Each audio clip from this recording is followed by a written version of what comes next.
வணக்கம். இன்னைக்கு பெர்சன்டேஜோட continuation video. இந்த வீடியோவில் வந்து நம்ம என்ன பார்க்க போறோம்னா சில ஃபார்முலாஸ், அதாவது ஒரு ஷார்ட் ட்ரிக்னு வச்சுக்கலாம். ஒரு சில கேஸ்க்கு வந்து இந்த மாதிரி நம்ம அப்ளை பண்ணிக்கிட்டோம்னா நமக்கு ஈஸியாக இருக்கும். அந்த ஃபார்முலாஸ் பார்த்துட்டு அதுக்கப்புறம் வந்துட்டு நம்ம ப்ராப்ளம்ஸ் வந்து சால்வ் பண்ணலாம். அதோட வந்து தொடர்ச்சியாக இயர் கொஸ்டின்ஸும் சால்வ் பண்ணலாம். இப்போ வந்து ஃபர்ஸ்ட் நேற்றோட தொடர்ச்சியாக வந்து இந்த ஃபார்முலா பேஸ்டு கண்டென்ட்லாம் பார்த்தோம். இங்க என்ன கொடுத்துருக்காங்கன்னா, if the price of the commodity increases by R%, then reduction in consumption so as not to increase the expenditure is. இது வந்து கன்ஃபியூஸ் ஆகிற மாதிரி இருக்கும். இது ஒண்ணுமே இல்லை, சிம்பிள் தான். இது 3 things ஞாபகம் வச்சுக்கோங்க: கமாடிட்டி, கன்சப்ஷன், எக்ஸ்பெண்டிச்சர். ஓகேயா? இப்போ இதுக்கு உங்களுக்கு ஒரு எக்ஸாம்பிளோட சொல்லணும் அப்படின்னா, ஒரு டைரி மில்க் எடுத்துக்கோங்க. அதோட விலை வந்து 4 ரூபாய் அப்படின்னு வச்சுக்கோங்க. ஓகேயா? அப்போ வந்து நான் 5 டைரி மில்கை வந்து எடுத்துக்கிட்டேன் அப்படின்னா எனக்கு வந்து 20ங்கிறது வந்து என்னுடைய எக்ஸ்பெண்டிச்சரா இருக்கும், என்னுடைய செலவு. 4 ரூபாய்க்கு நான் 5 டைரி மில்க் வாங்கினா 20. ஓகேயா? இப்ப என்ன சொல்றேன்னா, இந்த price of the commodity increases. இதுதான் வந்து அந்த commodity. Price of the commodity 4, அந்த கன்சப்ஷன்ங்கிறது 5, உற்பத்தி ரேட் தான் 5. இந்த 20ங்கிறது என்னோட எக்ஸ்பெண்டிச்சர். இது வந்து நம்ம டைரி மில்க் வச்சு நம்ம சொன்ன கணக்கு. இந்த 4 ரூபாங்கிறது பிரைஸ் ஆஃப் த கமாடிட்டி, 5 ரூபாங்கிறது 5ங்கிறது வந்து கன்சப்ஷன், எவ்வளவு உற்பத்தி பண்ணிருக்கோன்றது. அப்ப 5 நாளா 20, 20ங்கிறது என்னுடைய எக்ஸ்பெண்டிச்சர். அப்ப இதுல அவங்க என்ன சொல்லிருக்காங்கன்னா, if the price of the commodity increases, இது எனக்கு இன்க்ரீஸ் ஆகுது. ஒருவேளை டைரி மில்க் வந்து 5 ரூபாய் ஆகுது அப்படின்னா இந்த இடத்துல எனக்கு என்ன வரும்? இதே 20 rupees இருக்கணும்னா, the price of the commodity increases by 4%, then the reduction in consumption, இங்க வந்து எவ்வளவு வந்து ரிடக்ஷன் ஆகுது? ரிடக்ஷன்னா குறையுது. கன்சப்ஷன் எவ்வளவு குறையுது, அதனால வந்து என்னோட எக்ஸ்பெண்டிச்சரோட இன்க்ரீஸ் ஆகிடக்கூடாது அப்படின்னு, not to increase the expenditure. எனக்கு இந்த 20 இன்க்ரீஸும் ஆகக்கூடாது, இந்த இது வந்து இன்க்ரீஸ் ஆகணும். ஆனா இங்க என்ன வரும் சொல்லி கண்டுபிடிக்கணும். ஸோ அப்போ வந்து எனக்கு இந்த டைரி மில்கை வந்து 4 மாத்தினேன் அப்படின்னா, 4 உற்பத்தி பண்ணினா எனக்கு 5 ரூபாய்க்கு அதே எக்ஸ்பெண்டிச்சர்ல எடுத்து கிடைக்கும். இதோட வேலை எனக்கு கூடுச்சுன்னா நான் 4 டைரி மில்க் வாங்குறப்ப அதை 20 ரூபாய்க்கு வாங்கிக்கலாம். இதுதான் வந்து இதோட கான்செப்ட். ஸோ இந்த மாதிரி கொடுக்குறாங்க அப்படின்னா இதுக்கு நீங்க வந்து இந்த ஃபார்முலா யூஸ் பண்ணிக்கலாம்னு சொல்றாங்க. அதாவது அந்த R%ங்கிறது எவ்வளவு இன்க்ரீஸ் ஆகுதோ அந்த இன்க்ரீஸ் ஆகிற 6 டிவைட் பை அந்த 6 பிளஸ் 100 இன்டு 100, இதுதான் அதோடைய பர்சன்டேஜ். நமக்கு வந்து ரிடக்ஷன் இன் கன்சப்ஷன் வந்து இவ்வளோ பர்சன்டேஜ் சொல்லி நம்ம கண்டுபிடிச்சிருக்கோம். ஓகேயா? சரி, இப்ப இன்க்ரீஸ்க்கு மட்டும் தான் இந்த மாதிரி கண்டுபிடிக்கலாம்னு கேட்டா இல்ல, டிக்ரீஸ்க்கும் பண்ணலாம். இப்ப பிரைஸ் ஆஃப் த கமாடிட்டி குறையுது, அதே மாதிரி இந்த இடத்துல வந்து கன்சப்ஷன் உற்பத்தி வந்து அதிகமாகுது, அதனால எக்ஸ்பெண்டிச்சர்ல எந்த குறைவும் இருக்கக்கூடாது அப்படின்னா இதே கான்செப்ட் தான். அப்படி இருந்துச்சுன்னா ஃபார்முலா வந்து R/100 மைனஸ் 6 இன்ட்டு 100%. ஓகேயா? இது வந்து இன்க்ரீஸ் இன் கமாடிட்டியோட பிரைஸ் ஆஃப் கமாடிட்டியோட ஃபார்முலா. இது வந்து டிக்ரீஸ்ல வந்து உங்களுக்கு இங்க இன்க்ரீஸ் ஆகும். அதே மாதிரி எக்ஸ்பெண்டிச்சர் வந்து குறையாம இருக்க என்ன பண்ணணும் அப்படின்னு சொல்லி கொஸ்டின் கேட்பாங்க. ஸோ இந்த 2 ஃபார்முலா ஞாபகம் வச்சுக்கோங்க. பின்னாடி ஃபார்முலா நமக்கு யூஸ் பண்ண தேவைப்பட்டா பண்ணிக்கலாம். சரி, ஓகே. இது ரிலேட்டடா ஒரு ப்ராப்ளம் வந்து கொடுத்துருக்கேன். இது எப்படி கேட்பாங்க அப்படின்னு. இது வந்து பேசிக் ப்ராப்ளம். இது எக்ஸாம்ல கேட்பாங்களான்னு தெரியாது. பட் இதை வந்து நீங்க அண்டர்ஸ்டாண்ட் பண்ணிக்கணும்ன்றதுக்காக ஒரு சிம்பிள் ப்ராப்ளம் நீங்க கொடுத்துருக்கேன். if the price of the gold is increased by 20%, then find how much the householder reduce the consumption so as not to increase the expenditure. நம்ம கேட்ட அதே கேள்விதான். ஒரு விலை இருக்கு, கோலோட விலை வந்து இன்க்ரீஸ் ஆகுது 20%. then find how much the householder reduce. அப்போ வந்து உற்பத்தியை வந்து அவங்க எவ்வளவு குறைச்சு எக்ஸ்பெண்டிச்சர் வந்து மாறாம இருக்கிறதுக்கு பண்ணிருக்காங்க அப்படின்னு சொல்லி நம்ம கண்டுபிடிக்கணும். Same concept. அப்ப நம்ம ஃபார்முலா வந்து R/100 பிளஸ் 6 இன்ட்டு 100%. இதுதான் நம்மளுடைய ரிடக்ஷன் இன் கன்சப்ஷனோட ஆன்சர். ஸோ R வந்து எனக்கு 20%, 20% எழுதக்கூடாது, இது R%. ஸோ R மட்டும்தான் எழுதணும். 6/100 பிளஸ் R. R ஓட வேல்யூ 20 இன்ட்டு 100%. அப்ப எனக்கு 20/120 இன்ட்டு 100. அப்ப இது ரெண்டையும் கேன்சல் பண்ணீங்கன்னா 1 டைம்ஸ் இது 6 டைம்ஸ். அப்ப 100/6 வேல்யூ வந்து 16.67%. இதுதான் வந்து நம்மளுடைய ரிடக்ஷன் இன் கன்சப்ஷனுடைய ஆன்சர். இது வந்து பேசிக்லி நீங்க அண்டர்ஸ்டாண்ட் பண்ணிக்கிறதுக்காக சொல்லியிருக்கோம். நெக்ஸ்ட் பாருங்க. இப்போ இந்த ப்ராப்ளம் வந்து கொஞ்சம் டிஃபரெண்டா இருக்கும். இப்போ வந்து ஒரு எக்ஸாம்பிள் சொல்லிட்டு இதை நம்ம சொல்லலாம். if the 10% decrease in the price of the sugar, அப்போ வந்து Ram can buy 5 kg more sugar in ₹100, then find the actual price. இவங்க என்ன சொல்றாங்க அப்படின்னா 10% குறைவா இருக்கு அப்படிங்கிறப்ப அப்ப 5 kg வந்து நான் சேர்த்து வாங்கிக்கலாம், அந்த நம்ம கொடுத்த 100 ரூபாய்க்கு சேர்த்து வாங்கிக்கலாம்னா எவ்வளவு வாங்கலாம் அந்த மாதிரி கேட்பாங்க. So அதான் due to R% decrease in the price of an item, a person can buy a kg more in X. அப்ப கொஞ்சம் சேர்த்து வாங்குவாங்க. அப்படி வாங்குறதா இருந்தா ஒரு ஆக்சுவல் பிரைஸ் என்னவா இருக்கும்? இப்போ R%ங்கிறது இப்போ 5ன்னு வச்சுக்கோங்க. இப்போ வந்து 5% அந்த ஐட்டத்தோட பிரைஸ் வந்து குறையுது. அப்படி குறையிறப்போ a person can buy ஒரு கேஜி சேர்த்து வாங்கிக்கலாம். அப்படி சேர்த்து வாங்கினா எனக்கு வந்து ₹X ஆகுது. அப்ப அந்த ஆக்சுவல் பிரைஸ் ஆஃப் த இது என்ன அப்படின்னு சொல்லி கேட்கறாங்க. இப்போ ஃபார் எக்ஸாம்பிள் சுகர்னா சுகரோட ஆக்சுவல் பிரைஸ் என்னன்னு சொல்லி இந்த மாதிரி கேட்பாங்க. ஸோ இப்படி இருந்துச்சுன்னா நீங்க அந்த ஃபார்முலா வந்து 6x டிவைடட் பை 100 மைனஸ் 6 இங்க வந்து அமௌண்ட் இன்ட்டு பெர் கேஜி இந்த மாதிரி வந்து நீங்க கால்குலேட் பண்ணணும். ஓகேவா? ஸோ இதுக்கு அடுத்து வந்து நம்ம பாப்புலேஷன் பார்க்கலாம். ஓகே, இப்போ இதை நம்ம வந்து தொடர்ந்து பாப்புலேஷன் ரிலேட்டட் ஃபார்முலாஸ் வந்து பார்க்கலாம். இப்போ இங்க என்ன கொடுத்துட்டாங்கன்னா இப்போ original population of the town வந்து பீன் வந்து அசியூம் பண்ணிக்கோங்க. அப்படி இருக்கிறப்போ the annual increase R% in population after n years என்னவா இருக்கும், before n years என்னவா இருக்கும். இப்போ வந்து ஒரு ஊர் இருக்கு, அங்க பாப்புலேஷன் வந்து 1000 வச்சுக்கோங்க. அதுல வந்து ஒரு 5% இன்க்ரீஸ் ஆகுது. அதாவது ஆஃப்டர் 5 இயர்ஸ் வந்து எவ்வளவோ இன்க்ரீஸ் ஆகுது. ஓகேயா? அதை வந்து நீங்க என்னன்னு கண்டுபிடிக்கணும். n இயர்ஸ்க்கு அப்புறம் வந்து இந்த பாப்புலேஷன்ல இந்த R% வந்து எவ்வளவு வந்து நீங்க கண்டுபிடிக்கணும். இப்போ பாப்புலேஷன் 1000, இங்க ஒரு 10% வந்து இன்க்ரீஸ் ஆகுது. ஆஃப்டர் 10 இயர்ஸ்னா அது என்னன்னு சொல்லி கால்குலேட் பண்ணணும். ஓகேயா? அதே மாதிரி பிஃபோர் 10 இயர்ஸ் இதே கொஸ்டின் தான். அந்த 1000 பேர்த்துல 10% வந்து இன்க்ரீஸ் ஆகுது. ஆனா பிஃபோர் 10 இயர்ஸ் அவங்க இருந்து எப்படி இருந்திருப்பாங்க. ஸோ அதுலயே வந்து இன்னொன்னு ஆனுவல் டிக்ரீஸ், அதாவது ஆனுவல் டிக்ரீஸ் வந்து R% நமக்கு இன்க்ரீஸ் தானே கொடுத்துருக்காங்க. ஸோ இது வந்து பாப்புலேஷன் குறைஞ்சிருக்கு. அப்ப 6% குறைஞ்சிருக்கு. ஆஃப்டர் 10 இயர்ஸோ 5 இயர்ஸோ ஏதோ ஒரு n இயர்ஸ்ல அந்த ஒரிஜினல் வந்து எப்படி இருக்கும், ஒரிஜினல் பாப்புலேஷன் என்ன மாதிரி மாறி இருக்கும் அப்படின்னு சொல்லி கேட்பாங்க. ஸோ அதுக்கு இந்த 4 ஃபார்முலாஸ் ஞாபகம் வச்சுக்கோங்க.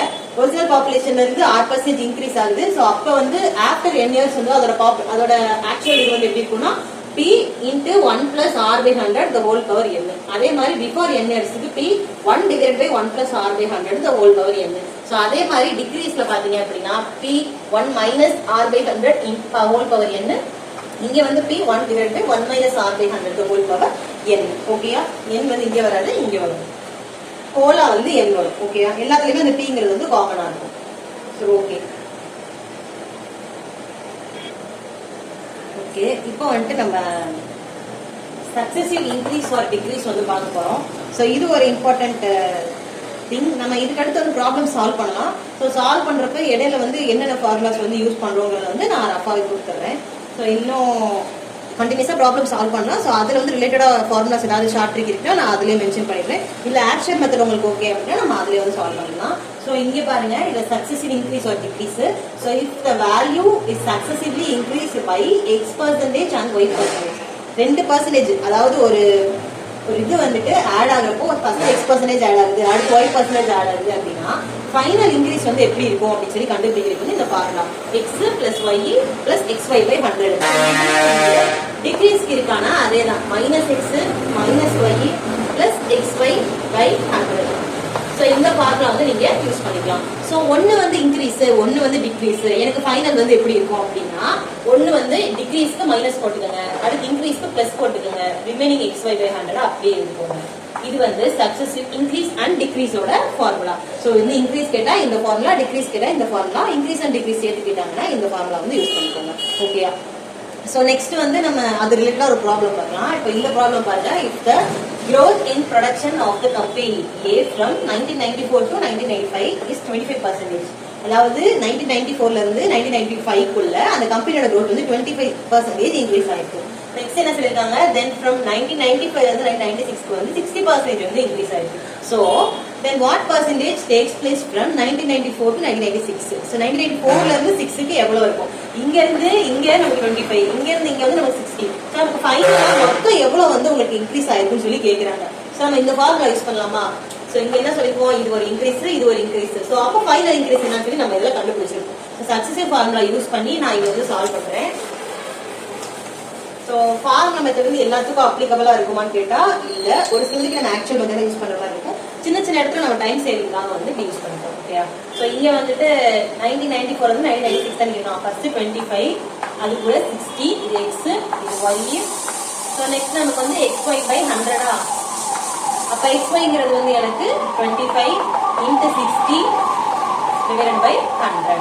ஸோ வந்து எனக்கு 25 plus 60 பிளஸ் இது வந்து 1500 டிவைடட் பை 100 0 கேன்சல் ஆயிரும் எல்லாத்தையும் ஆட் பண்ணிக்க அப்படின்னா 60 plus 40 100 ஸோ வந்து எனக்கு 100% வந்து ஆப்ஷன் டி ஸோ இங்கே வந்து நமக்கு வந்து ஹோல் 100% தானே கொடுத்துருக்காங்க ஸோ அப்போ நமக்கு வந்து சால்வ் பண்ண ஆன்சருக்கு வந்து பர்சன்டேஜ் போடுவோம் ஸோ 100% தான் இதோடைய ஆன்சர் ஓகேவா ஓகே இப்போ வந்துட்டு நம்ம இந்த ரெண்டு ஃபார்முலா நோட் பண்ணிக்கோங்க இது நமக்கு பின்னால் தேவைப்படும் இப்போ வந்து the percentage of the passing mark in exam வந்து x%. நீங்க வந்து இப்போ 40% எடுத்தீங்கன்னா பாஸ் அந்த மாதிரி இருக்கிற ஒரு percentage if the candidate who scores mark fails by z y ன்னு ஒரு கேண்டிடேட் அவங்க வந்து இப்போ ஒரு 35 மார்க்ஸ் வாங்கியிருக்காங்க and marks fails by z 5 மார்க்ல ஃபெயில் ஆயிட்டாங்க இப்போ வந்து 40 உங்க பாஸ் மார்க்கா இருக்கு அப்படின்னா 35 எடுத்துக்காங்க 5 மார்க்ல ஃபெயில் ஆயிட்டாங்க அப்படின்னா அந்த maximum mark of the candidate என்னவா இருக்கும் அப்படிங்கறது வந்து இந்த ஃபார்முலா யூஸ் பண்ணி கால்குலேட் பண்ணிக்கலாம் இது வந்து நான் உங்களுக்கு எக்ஸாம்பிளுக்காக சொன்னேன் ஸோ பாஸ் பர்சன்டேஜ்ல வந்து இவங்க எவ்வளவு மார்க் எடுத்துக்காங்க இவ்வளவு மார்க்ல ஃபெயில் ஆயிருக்காங்க அப்படின்னா அவங்க வந்து எவ்வளவு மார்க் வந்து அட்டைன் பண்ணிருப்பாங்கன்றத கண்டுபிடிக்கிறது வந்து maximum mark of the candidate வந்து என்னங்கிறத வந்து கண்டுபிடிக்கிறது தான் இந்த ப்ராப்ளத்தோட இது ஸோ இதுல வந்து நீங்க எப்படி ஃபார்முலா யூஸ் பண்ணிக்கலாம் m = 100 y + z divided by x இதை நீங்க அப்ளை பண்ணி கண்டுபிடிச்சிக்கலாம் ஸோ நெக்ஸ்ட் அதே மாதிரி எலெக்ஷன் கேண்டிடேட்ல வந்து x% வந்து டோட்டல் ஓட்ஸ் வந்து இருக்கு ஓகே ஏங்கிற கேண்டிடேட் வந்து x% ஓட்ஸ் வந்து கொடுத்துருக்காங்க ஸோ அதே மாதிரி கேண்டிடேட் பி வந்து 500 ஓட்ஸ் வந்து வாங்கியிருக்காங்க இவங்க x%ல வாங்கியிருக்காங்க இவங்க வந்து நம்பர் ஆஃப் ஓட்ஸ்ல வாங்கியிருக்காங்க so total number of votes வந்து எவ்வளவு வந்து போடப்பட்டிருக்கும் அப்படின்னு சொல்லி கேட்டாங்கன்னா அதுக்கு இந்த ஃபார்முலா யூஸ் பண்ணிக்கோங்க ஃபர்ஸ்ட் கேண்டிடேட்க்கு பர்சன்டேஜ்ல உங்களுக்கு ஓட்ஸ் எவ்வளோன்னு சொல்லியிருக்காங்க செகண்ட் கேண்டிடேட்க்கு அதே மாதிரி நம்பர்ல கொடுத்துருக்காங்க ஸோ வந்து டோட்டல் நம்பர் ஆஃப் ஓட்ஸ் வந்து எவ்வளோங்கிறது வந்து நீங்க கால்குலேட் பண்ணணும் ஓகேவா இது வந்து ஒரு ஃபார்முலா ஸோ இப்போ நம்ம ப்ராப்ளம்குள்ள போலாம் ஓகே ஸோ ஃபர்ஸ்ட் இப்போ ப்ராப்ளம் பார்க்கலாம் இதுல வந்து a shopkeeper employed a servant at monthly salary of ₹1500 ஒரு ஷாப்கீப்பர் வந்து சர்வெண்ட் வந்து மந்த்லி சாலரிக்கு வந்து 1500 வந்து நியமிச்சிருக்காங்க in addition he agreed the commission of 15% on the monthly sale basisல 15% வந்து கமிஷன் கொடுக்கறதா வந்து அப்ப ஷாப்கீப்பர் சொல்லிருக்காங்க how much sale in rupees should the servant do if he wants a salary ₹6,000 as a monthly income அப்ப வந்து 1500 ஏற்கனவே இருக்கு amount அவங்களோட salary பெர்மனன்ட் salary சோ வந்து அந்த கமிஷன் ரேட்ல எவ்வளவு வந்து நம்ம இது பண்ணோம்னா இந்த 6000 வந்து என்னால வாங்க முடியும் அப்படின்னா அந்த சர்வெண்டோட क्वेश्चन இது சர்வெண்ட்க்கு வந்து 6000 வந்து மந்த்லி சாலரியா வேணும் ஆல்ரெடி 1500 வாங்குறாங்க அப்ப அந்த கமிஷன்ல அவங்க எவ்வளவு சேல் பண்ணாங்கன்னா இந்த ரிமைனிங் இருக்கிற அந்த அமௌண்ட் வந்து உங்களுக்கு கிடைக்கும் அப்படின்னு சொல்லி பார்க்கணும் சோ ஃபர்ஸ்ட் 6000ங்கிறது என்னோட டோட்டல் அமௌண்ட் 1500 வந்து என்னோட டெய்லி மந்த்லி வந்து வேஜஸ் சோ அப்ப இதை நீங்க சப்ட்ராக்ட் பண்ணீங்கன்னா 4500 சோ இதுதான் வந்து அந்த கமிஷனோட அமௌண்ட் வந்து இந்த 4500 தான் நமக்கு வேணும் சோ ஆல்ரெடி 1500 இருக்கறனால இது கூட 4500 ஆட் பண்ணீங்க அப்படின்னா 6000 உங்களுக்கு வந்துரும் சோ எனக்கு அந்த 4500 வேணும் எதுல இருந்து வேணும் எனக்கு 50% தான மந்த்லி இன்கம் சோ 50% தான் வேணும் அப்ப எனக்கு எந்த அமௌண்ட்ல இருந்து வருதுன்னு கேக்குறாங்க இப்ப क्वेश्चन என்ன அப்படின்னா அப்ப எவ்வளவு salary வந்து அவங்க ஏர்ன் பண்ணாங்கன்னா இவங்களுக்கு வந்து 4500 கமிஷன் வரும் அப்படின்னு சொல்லி கேக்குறாங்க சோ அப்ப இந்த இடத்துல எக்ஸ்ங்கிறது எனக்கு அந்த சாலரியா நான் வச்சுக்கிறேன் சோ அந்த மந்த்லி சாலரி வந்து இவ்வளவு வருது அதுல 15% வந்து எனக்கு 4500 இருக்கணும் சோ 15% எனக்கு தெரியும் 4500 எனக்கு தெரியும் சோ அப்ப டோட்டல் அமௌண்ட் வந்து எதுல இருந்து வருது அது எவ்வளவு கண்டுபிடிக்கிறதா இந்த क्वेश्चन சோ அப்ப இந்த 15% நான் 15/100 வச்சுக்கிறேன் எக்ஸ் வந்து எனக்கு தெரியாதனால எக்ஸ் வச்சுக்கிறேன் இங்க வந்து இது அப்படியே 4500 சப்ஸ்டிட் பண்ணிடலாம் இப்ப எக்ஸோட வேல்யூ தானே நமக்கு வேணும் ரிமைனிங் எல்லாம் இந்த சைடு கொண்டு வந்துருங்க 100 வந்து நமக்கு மேல வந்துரும் அதே மாதிரி நமக்கு 15 வந்து கீழே வந்துரும் சோ கேன்சல் பண்ணோம் அப்படின்னா வந்து இது 900 இது வந்துட்டு 3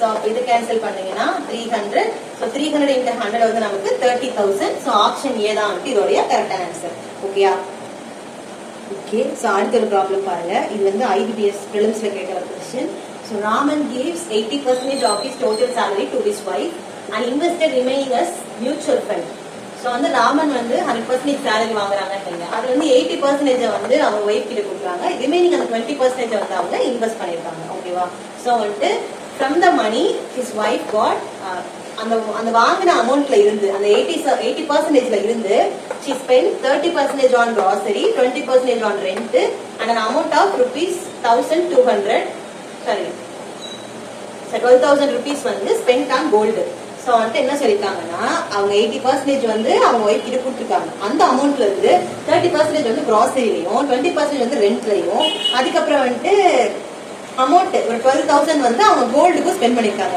இது 2% கொடுத்துருக்காங்க இது வந்து உங்களுக்கு அமௌண்ட்ல கொடுத்துருக்காங்க சோ வந்து ராமனோட மந்த்லி சேலரி என்ன அப்படின்னு சொல்லி கேட்டிருக்காங்க சோ இந்த மாதிரி கேட்டாங்கன்னா என்ன பண்ணலாம், ஃபர்ஸ்ட் 80% என்னது 80/100 ஆஃப் அவங்க salary எனக்கு தெரியாது. சோ நான் கண்டுபிடிக்க போறது salary to find x. இந்த x தான் நான் கால்குலேட் பண்ண போறேன். அப்ப 80% ஆஃப் வந்து எனக்கு x. டோட்டல் salary வந்து 80%ங்கிறது எனக்கு கேன்சல் பண்ணோம் அப்படினா 4/5. சோ அப்ப 4/5 x.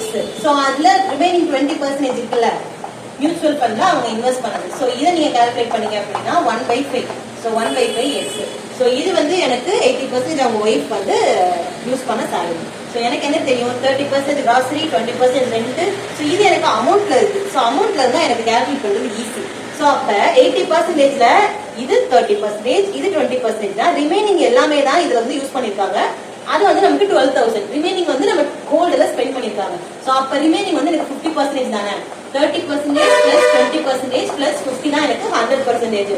80 தானே இருக்குலாம் கிடையாது. நமக்கு வந்து இந்த 80ல இருக்க முழுசுலயும் 30% செலவு பண்ணிட்டாங்க, 20% செலவு பண்ணிட்டாங்க.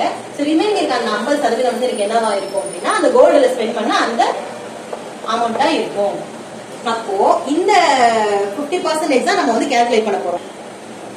நம்ம என்ன சொல்லிருக்கோம், 80%ங்கிறது வந்துட்டு எனக்கு 4/5 சொல்லிருக்கோமா. சோ அப்ப 50% ஆஃப் அந்த 80%ல இருந்து x வந்து எனக்கு 12,000. 50% எதுல இருந்து நம்ம கண்டுபிடிக்கிறோம், 80%ல இருக்கிற 50%. அப்ப 80% வந்து எனக்கு 4/5x. சோ அதுல இருக்க நான் 50% நான் கால்குலேட் பண்ண போறேன். நல்லா ஞாபகம் வச்சுக்கோங்க, அந்த 4/5ங்கிறது 80% ஓட வேல்யூ. அந்த 80%ல 20, 30 ஆல்ரெடி நமக்கு செலவாயிருச்சு. அப்ப ரிமைனிங் இருக்கிற அந்த 50 தான் இது வந்து நம்ம கால்குலேட் பண்ணிக்கோம். அதோட வேல்யூ வந்து 12,000 rupees நமக்கு கொடுத்துருக்காங்க. சோ அப்ப நம்ம இதை வந்து கால்குலேட் பண்ணாலே நம்ம எக்ஸோட வேல்யூ வந்து நமக்கு தெரிஞ்சிடும். 50% ஆஃப் அந்த 80%ல இருக்கிற அந்த 50% ஓட வேல்யூ எனக்கு 12,000. சோ அப்ப இதை நீங்க சால்வ் பண்ணீங்க அப்படின்னா 50/100 into 4/5x equal to 12,000. Okay, இப்ப கேன்சல் பண்ணீங்க அப்படின்னா 10, 25. சோ அப்ப x ஓட வேல்யூ வந்து எனக்கு 12,000 into 25 divided by 10. So cancel பண்ணீங்க அப்படின்னா